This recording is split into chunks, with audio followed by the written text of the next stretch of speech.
Sois béni mon frère, sois béni ma sœur, que la grâce du Seigneur vous localise en fonction de votre besoin, en fonction de votre situation. Que cette faveur soit votre partage ce matin, dans le nom puissant de Jésus-Christ de Nazareth. Que la paix du Christ soit avec vous, ainsi que vos familles, au nom de Jésus-Christ. Bien-aimés, nous venons là de célébrer cette grande manifestation dite la Pentecôte, que nous avons célébrée avec faste. Mais ce matin, je viens encore une fois de plus, pas pour annuler ce que tu as eu à recevoir, non, mais juste pour apporter une pierre à l'édifice sur ce qui concerne la Pentecôte.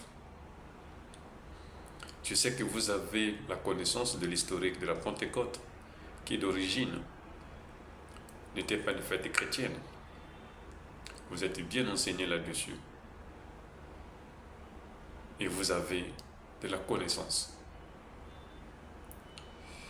Ce jour fut un jour que Jésus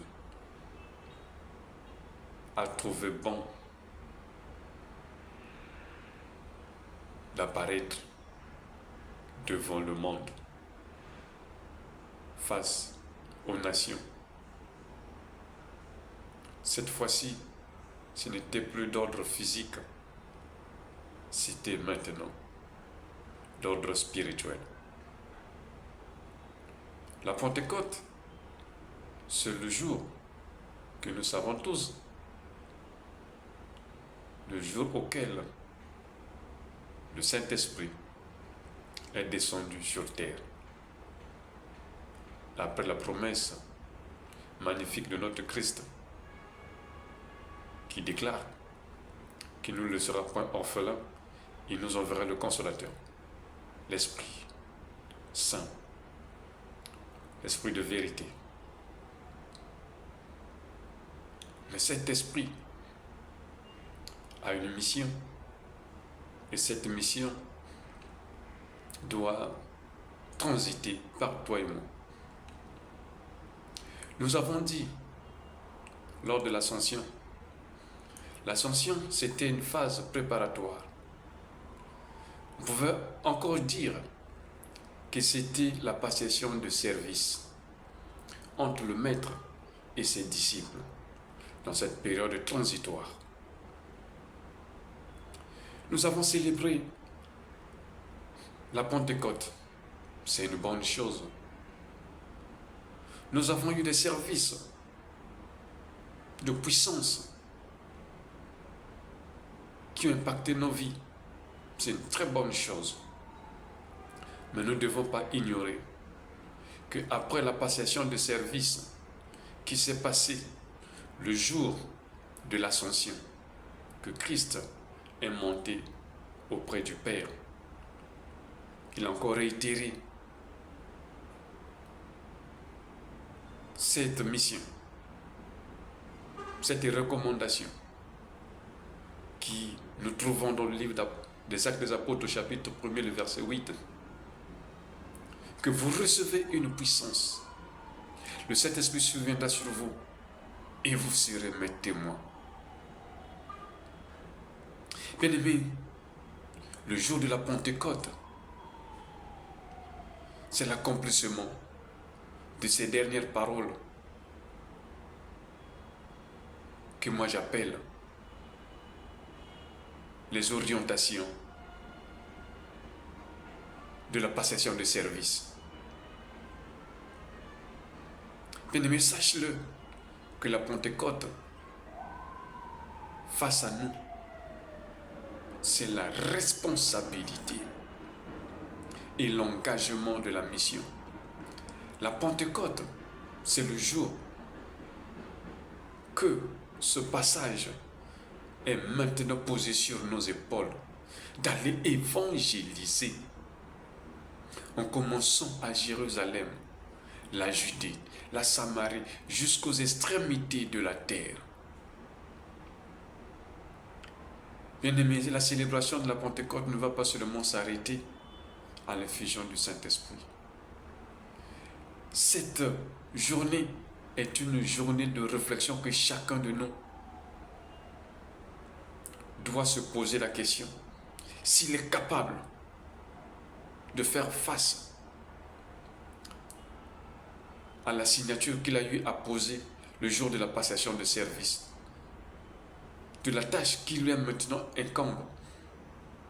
Parce que le Christ est parti. C'est toi et moi qui doit maintenant faire la suite de la mission. Il a pris la forme invisible. Avant, il a pris la forme physique pour nous orienter, pour nous passer dans des séminaires, dans des orientations. Et la Pentecôte est arrivée. Aujourd'hui, mon frère, ma soeur, tu en as célébré depuis le dimanche. Sache que le point de la mission a commencé. La Pentecôte, on peut l'intituler le début de la mission. Parce qu'il faut sortir évangéliser. Parce qu'il faut sortir aller conquérir le peuple.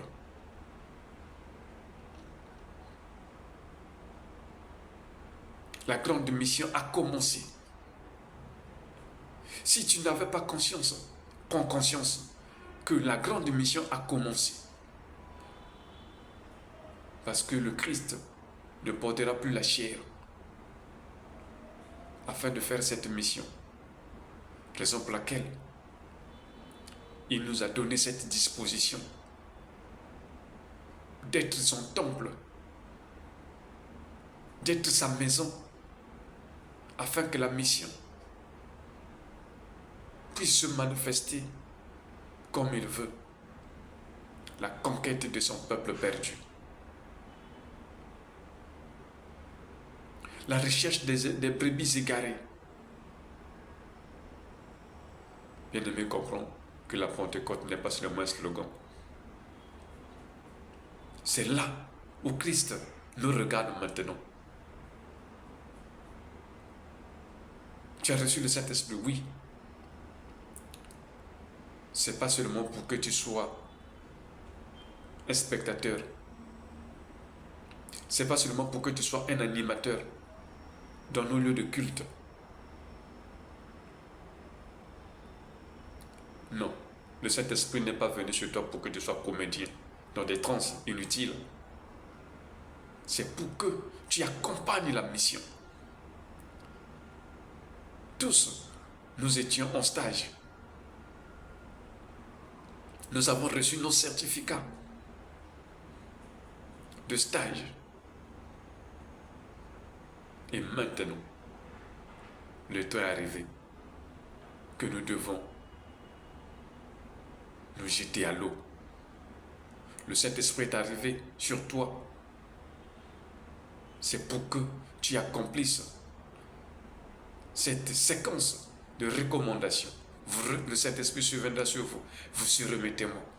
Es-tu prêt d'être le témoin de Christ? Ou tu as reçu le Saint-Esprit pour faire tes aventures? Mon frère, ressaisis-toi. Ce matin, je viens juste t'éclairer de la responsabilité qui est en face de toi, qui est devant toi, qui est sur tes épaules.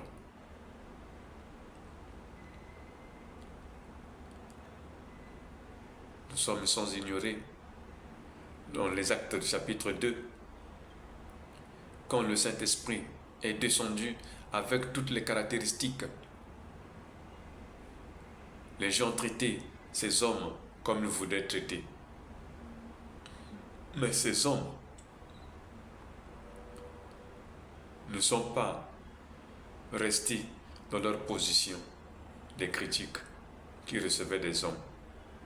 Ils sont arrivés leur confronter, leur dire le pourquoi. Et un homme a pris la parole.